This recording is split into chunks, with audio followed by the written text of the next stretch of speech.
डाकिया हंसते हुए बोला, ये जंगल के रास्ते में पड़ा हुआ था।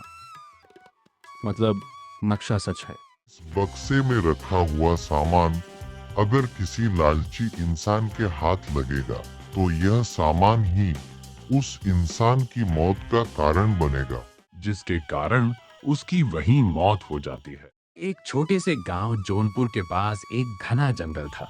गांव के लोग उस जंगल में कम ही जाते थे।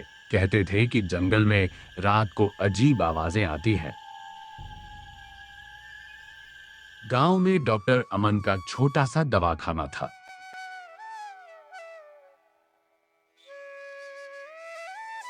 पुलिस वाला रघुवीर गांव की सुरक्षा करता था।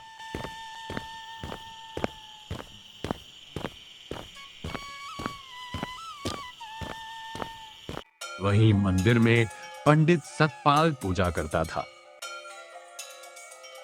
तीनों बहुत अच्छे दोस्त थे। और जो अमन था वैसे तो डॉक्टर था, लेकिन वो बहुत लालची और चालाक था। वो हमेशा दोस्ती का नाटक करता था।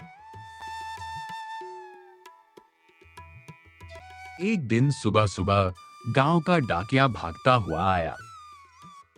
उसके हाथ में एक पुराना कागज था।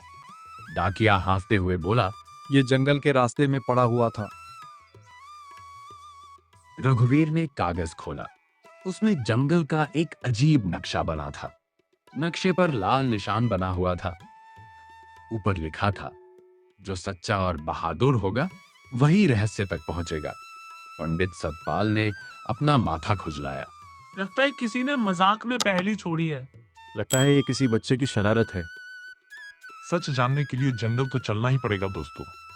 तीनों जंगल की तरफ चलना शुरू कर देते हैं।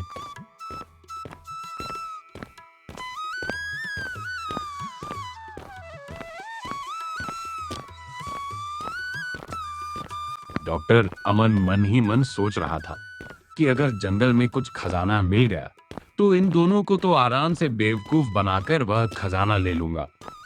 जंगल में बड़े बड़े पेड़ थे। हवा चलने से पत्ते हिल रहे थे।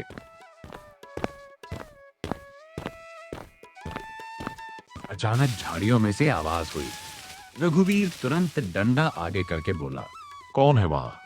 तभी झाड़ियों में से एक हिरन बाहर निकल आता है। रघुवीर जी, आपने तो बेचारे हिरन को भी अपराधी बना दिया। फिर तीनों हंसने लगे।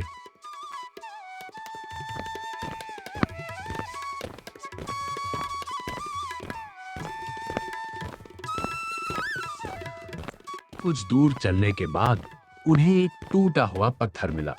नक्शे में भी वही पत्थर बना था।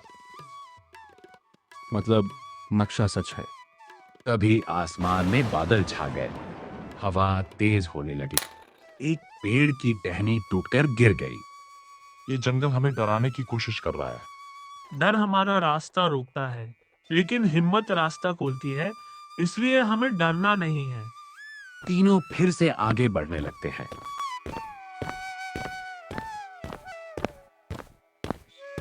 अचानक उन्हें एक छोटी सी गुफा दिखाई देती है। गुफा के बाहर मिट्टी से अजीब निशान बने थे। रघुवीर नीचे झुककर देखने लगा। ये किसी जानवर के पंजे हैं। चलो पहले तुम दोनों अंदर चलो, मैं भी तुम्हारे पीछे ही हूं। फिर सबसे आगे रघुवीर चलता है। उसके पीछे सतपाल और आखिर में अमन चलता है। गुफा अंदर से बहुत ठंडी थी। पानी की बूंदें टप टप गिर रही थी। डॉक्टर अमन डरकर सतपाल के पीछे छिप गया। डॉक्टर साहब, आज तो मरीज आप ही बन गए। फिर तीनों हंसने लगे। तभी पंडित सतपाल ऊपर देखता है। वहां एक उल्लू बैठा हुआ था। अच्छा, तो ये आवाज इसकी थी। तीनों फिर से आगे बढ़ने लगते हैं।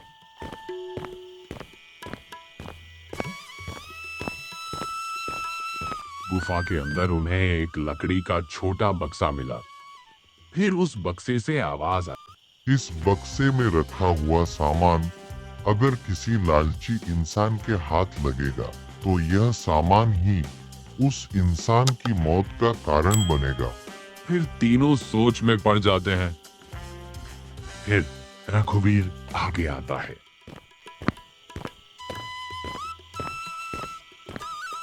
रघुवीर ने धीरे से बक्सा खोला। बक्से के अंदर बहुत सारे हीरे थे। हम इन हीरो को अपने गांव के लोगों की भलाई के लिए इस्तेमाल करेंगे। हाँ, सही कहा रघुवीर। हाँ, क्या तो तुम दोनों सही रहे हो? और डॉक्टर के मन में उन हीरो को देखकर लालच आ जाता है। वह उनके सामने तो कुछ नहीं बोला, लेकिन उसने सोचा कि आराम करने के बहाने मैं इन्हें यही छोड़ दूंगा और इस बक्से को लेकर चला जाऊंगा। यार सतपाल और रघुवीर, मैं तो थक गया। हमें यहाँ थोड़ी देर सोकर आराम कर लेना चाहिए। चलो ठीक है, अगर तुम कहते हो तो आराम कर लेते हैं। वह तीनों वही सो जाते हैं।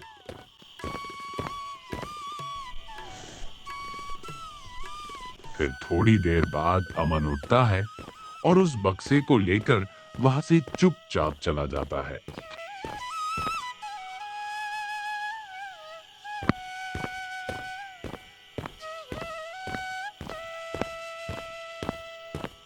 वह डॉक्टर उस गुफा के मुंह को एक पत्थर से ढक देता है ताकि वह दोनों अंदर ही मर जाए। फिर वह डॉक्टर उस बक्से को लेकर वहां से जल्दी भागने लगता है ताकि घर जल्दी पहुंचा जा सके। पर अचानक ही उसका पैर एक पत्थर से टकरा जाता है और उसका सर एक दूसरे पत्थर से टकरा जाता है, जिसके कारण उसकी वहीं मौत हो जाती है। और दूसरी तरफ जब दोनों दोस्त उठते हैं, अमन कहाँ है और वो बक्सा कहाँ है? रघुवीर समझ गया कि अमन ने हमें धोखा दिया है। अमन ने हमें धोखा दिया है। वो हमें पागल बनाकर उस बक्से को लेकर भाग गया।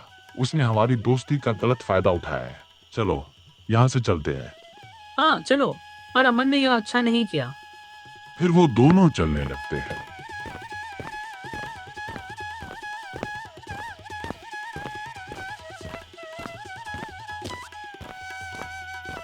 जाकर देखते हैं कि इस गुफा के दरवाजे पर एक पत्थर लगा है।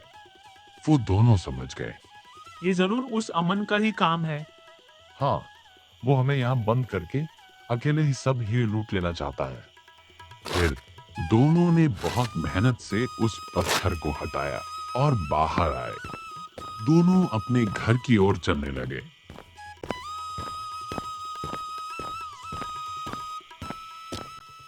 रास्ते में उन्हें अमन पड़ा हुआ मिलता है। अरे ये तो अमन है। हाँ, दोनों दोस्त उसके पास जाते हैं।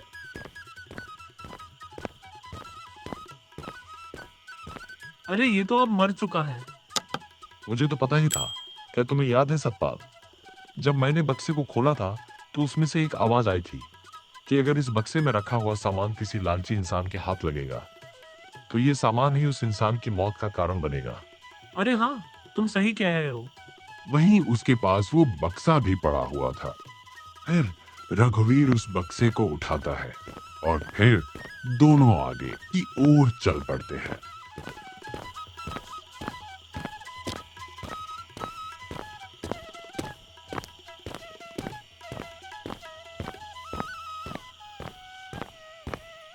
थोड़ी ही देर बाद वह दोनों गांव पहुंच जाते हैं। रघुवीर और सतपाल दोनों गांव वालों के सामने आते हैं। देखो गांव वालों, हम इस बक्से को जंगल की गुफा से लाए हैं। इस बक्से में बहुत सारे हीरे हैं और हम दोनों इस बक्से को हमारे गांव के मुखिया को देना चाहते हैं ताकि मुखिया जी इन हीरो को बेचकर उस पैसे को गांव की भलाई में लगाए, जिससे हमारा गांव भी तरक्की करेगा। यह सुनकर गांव के लोग बहुत खुश होते हैं और उन दोनों के लिए तालियां बजाते हैं। फिर रघुवीर वह बक्सा गांव के मुखिया को दे देता है। तभी वहां रंगीला आ जाता है। अरे मुखिया जी, अभी आपको मैं एक मजेदार शायरी सुनाता हूँ। अरे यार, ये रंगीला कहाँ से आ गया? अब भी अपनी प्यार भरी शायरी सुनाएगा। हजारों ख्वाहिशें ऐसी कि हर ख्वाहिश पे दम निकले। बहुत निकले मेरे अरमान, लेकिन फिर भी कम निकले। निकलना खुद से आदम का सुनते आए हैं, लेकिन बहुत बेआबरू होकर तेरे कूचे से हम निकले। मोहब्बत में नहीं है, फर्क जीने और मरने का। उसी को देखकर जीते हैं जिस काफिर पे दम निकले। वाह वही वाह, बहुत बढ़िया, मजा ही आ गया। ये सुनकर सब लोग हंसने लगते हैं। तो बच्चों, देखा आप सबने, लालच करने वाला हमेशा अपना ही नुकसान करता है और जो लोग ईमानदार होते हैं उनके साथ हमेशा अच्छा ही होता है।